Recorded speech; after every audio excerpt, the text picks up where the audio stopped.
Bienvenue dans cette vidéo où nous parcourons ensemble le polycopié du chapitre OR3, substitution nucléophile et élimination. J'ai séparé le chapitre en deux parties et on commence par la partie 1, substitution nucléophile et élimination sur des halogénoalcanes. Savoir-faire A1, A2, maîtriser les mécanismes limites SN2 et SN1. Lorsque l'on met en contact un halogène, Rx, avec un nucléophile Nu-, il peut se produire une réaction de substitution dont le bilan général est Rx plus Nu- donne Rnu plus X-. Cette réaction peut se produire selon deux mécanismes différents, que l'on appelle les mécanismes limites SN2 et SN1. A2. Maîtriser le mécanisme de la substitution bimoléculaire SN2, sa sélectivité et sa cinétique. Le mécanisme de la SN2 se produit en une seule étape. On dit qu'il s'agit d'un mécanisme concerté. Afin que la réaction puisse se produire, le nucléophile doit toujours approcher par le côté opposé au groupe partant. Ceci est nécessaire pour avoir un recouvrement efficace des nuages électroniques.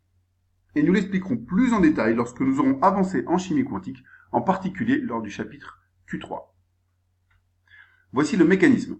Vous pouvez faire pause sur la vidéo pour le recopier sur votre polycopier.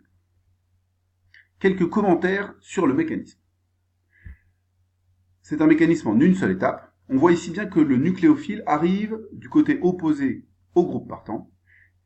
Il est chargé négativement et il attaque le carbone électrophile qui a une charge delta+. Ici, l'halogène part pour donner X-.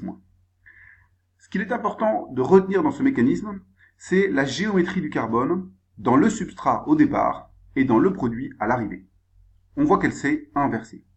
En effet, lorsque le nucléophile approche et que le groupe partant s'en va, on obtient un état de transition qui est celui-ci. On voit ici que le nucléophile est à gauche, le groupe partant est à droite, lui est en train de former une liaison, le groupe partant est en train de briser la sienne, et on voit que les groupes R1, H et R2, qui étaient au départ vers la gauche du carbone, sont maintenant dans un plan.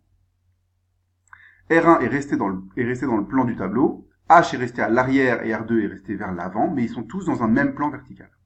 Et puis quand le groupe partant s'en va et que le nucléophile arrive, ensuite R1 passe vers la droite, R2 et H également. On a bien inversé la configuration, on a bien inversé la géométrie du carbone. On appelle ce phénomène l'inversion de Walden. La plupart du temps, cela va avoir pour conséquence d'inverser également la configuration du carbone. Comme on va le voir dans les exemples suivants. Application.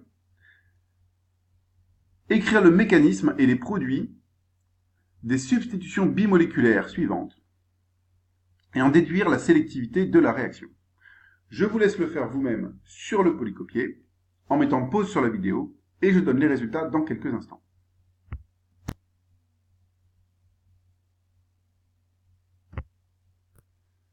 Voici le résultat. Le nucléophile attaque le carbone électrophile et en un seul acte élémentaire, on a en même temps le départ de l'halogénoalcane. Et pour tenir compte de l'inversion de Walden, si le brome était vers l'avant dans le substrat, on dessinera ici le groupe qui a été substitué au brome vers l'arrière. Sur le substrat du bas où le brome est vers l'arrière dans le substrat de départ, on dessine donc le groupe qui s'est substitué au brome vers l'avant. Comme ça, on tient bien compte de l'inversion de Walden. Pour déduire la sélectivité de la réaction, on voit qu'elle est stéréosélective puisqu'elle peut donner lieu à deux stéréoisomères et qu'elle n'en produit qu'un. Et on voit qu'elle est stéréospécifique puisque quand on change la configuration du substrat, cela change la configuration du produit d'arrivée. Parlons maintenant de la cinétique de la réaction. On appelle ce mécanisme une substitution nucléophile bimoléculaire car l'acte élémentaire est bimoléculaire, c'est-à-dire qu'il fait intervenir deux molécules. Or, rappel de cinétique de PCSI, la loi de Van 't Hoff nous indique que pour un acte élémentaire, la réaction admet un ordre et que l'ordre partiel de chaque réactif est égal à son coefficient stoichiométrique. Concrètement donc, pour un acte élémentaire du type A plus B donne C plus D, la loi de vitesse est égale à, et celle-ci, V égale K fois la concentration en A fois la concentration en B, chacun à la puissance 1 puisqu'ils ont des coefficients 1. Pour la SN2, ce sera donc V égale K fois la concentration en substrat Rx fois la concentration en réactif NU-. Étudions les paramètres influençant la vitesse de la SN2. C'est une réaction qui se produit en un seul acte élémentaire exothermique. Elle est donc plus facile si l'approche des réactifs est stabilisée. On distinguera en particulier 4 paramètres qui peuvent influencer la vitesse de la réaction. Le premier et le plus important, c'est la classe du substrat. Plus l'halogénoalcane est encombré, plus l'approche du nucléophile est difficile à cause de la gêne stérique. On peut donc retenir que la réaction est très facile pour les halogénoalcanes primaires, car ils sont peu encombrés, moyennement difficile pour les halogénoalcanes secondaires, et très difficile, voire même presque jamais observé, pour les halogénoalcanes tertiaires. Vous pouvez mettre sur le polycopier ce petit rappel. Donc un halogénoalcane primaire, c'est un halogénoalcane sur lequel il y a un seul groupe alkyle relié au carbone qui porte l'halogène. Pour un secondaire, 2 groupes alkyles, donc forcément plus d'encombrement. Et pour un tertiaire, 3 groupes alkyles sur le carbone qui porte l'halogène. Donc là, c'est tellement encombré qu'on n'aura jamais de SN2. Le deuxième paramètre important également pour une SN2, c'est la force du nucléophile. Plus le nucléophile est fort, donc on rappelle qu'un nucléophile fort, il est chargé négativement, il est peu encombré, il est polarisable, plus son approche sera stabilisée, et donc plus la SN2 sera facile. Une grande concentration joue aussi un rôle important. Ici, par exemple, un exemple de nucléophile fort, ce serait donc des ions H- concentrés. Si on prenait les mêmes ions H- dilués, le nucléophile serait un peu moins fort. Et un exemple de nucléophile typiquement faible ici, c'est un alcool. L'oxygène ici est un centre nucléophile puisqu'il est chargé avec une charge partielle delta-, mais il n'y a pas une charge moins complète, donc c'est quand même un nucléophile qui est moins bon. Un autre effet qui peut jouer, c'est le solvant. En effet, un solvant protique, c'est-à-dire qui peut réaliser des liaisons hydrogènes, donc qui a un groupement OH ou NH en général, sera souvent un solvant qui réalisera des interactions ion-dipôle importantes avec les nucléophiles ioniques, ce qui aura pour effet de les encombrer de nombreuses molécules de solvants les accompagnant. On appelle cela la sphère de solvatation. Comme ils sont encombrés, ça fait une sorte de gêne stérique à cause du solvant et ça les rend moins nucléophiles. On peut retenir de façon générale que les solvants protiques vont donc diminuer la nucléophilie des nucléophiles chargés négativement. Les solvants protiques classiques, par exemple l'eau ou l'éthanol, vont donc diminuer la nucléophilie des ions et défavoriser légèrement la SN2. Par contre, un solvant aprotique, comme le THF, la propanone ou le dichlorométhane, n'aura pas d'effet négatif sur la vitesse de la SN2. Et enfin, dernier paramètre qui peut influer sur la vitesse de la SN2, c'est la nucléofugacité du groupe partant. Plus le groupe partant est nucléofugace, plus la réaction sera facile. Donc la SN2 sera plus rapide sur un iodoalcane que sur un bromoalcane. Elle sera encore possible sur un chloroalcane, mais par contre, on observe qu'il n'y a quasiment pas de réaction sur les fluoroalcanes, en particulier parce que la liaison CF est trop forte, il est trop difficile de la briser.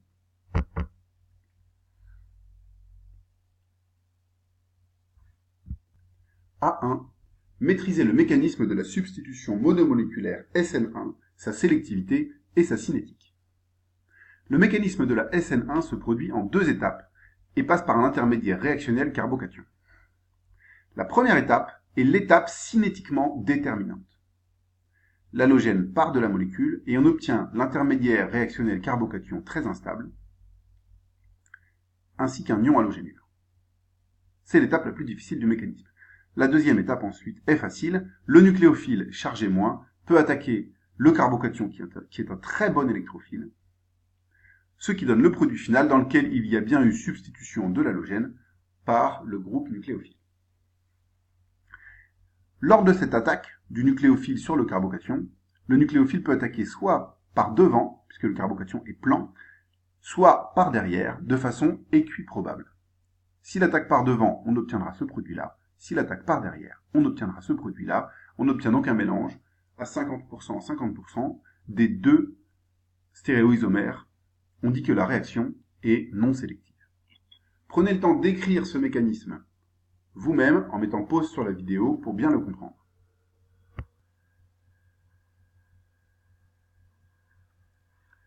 Application maintenant. Écrire le mécanisme et les produits de la substitution monomoléculaire suivante.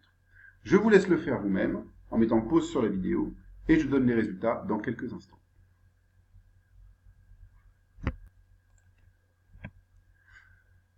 Voici les résultats. On écrit le mécanisme en deux étapes. Premièrement, départ de l'halogénoalcane et formation d'un carbocation et d'un ion halogénure, c'est l'étape cinétiquement déterminante. Deuxièmement, attaque du nucléophile, et comme il peut attaquer soit par devant, soit par derrière de façon équiprobable, on obtient un mélange équimolaire des deux énantiomères possibles.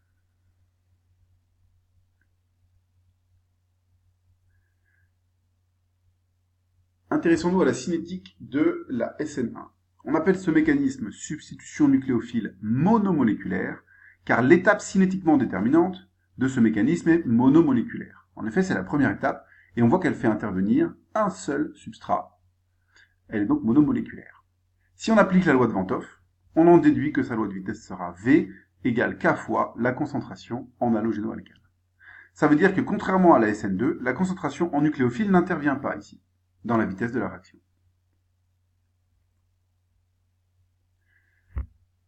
Étudions les paramètres qui influencent la vitesse de la SN1.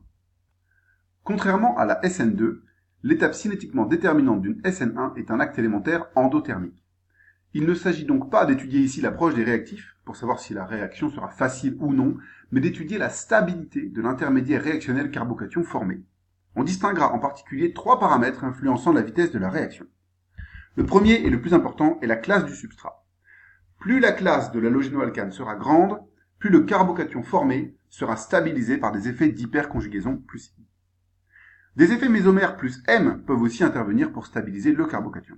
Il faut alors les étudier en détail.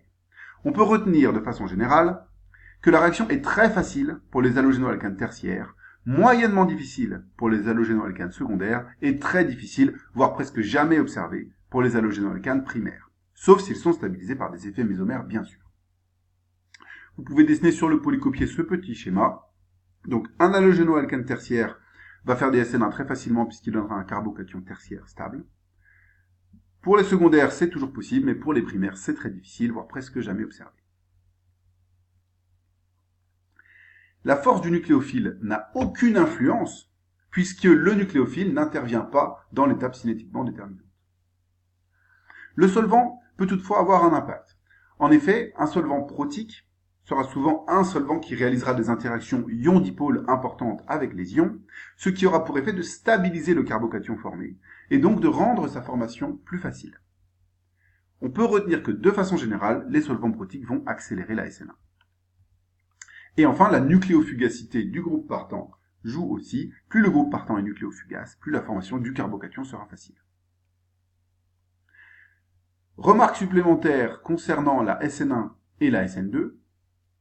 Le cas d'une substitution nucléophile avec un nucléophile non chargé portant un hydrogène de type NuH. Lorsqu'un nucléophile n'est pas chargé négativement mais porte un hydrogène, on obtient après la substitution nucléophile un produit chargé positivement. La plupart du temps, une étape supplémentaire de type acide-base s'ajoute donc à la fin du mécanisme, dans laquelle il y aura départ d'un proton H+, pour obtenir un produit final non chargé. Pour exemple, écrivez le mécanisme de la réaction SN2 suivante. Je vous laisse essayer de le faire vous-même, mais globalement, il y a tout d'abord le mécanisme en une étape, et ensuite, comme on obtient un produit chargé positivement, il faut faire le départ du proton. Je vais donner le mécanisme dans quelques instants, vous pouvez mettre pause sur la vidéo. Voici donc le mécanisme. La SN2 en une étape nous donne ce produit-là, dans lequel l'oxygène est chargé positivement.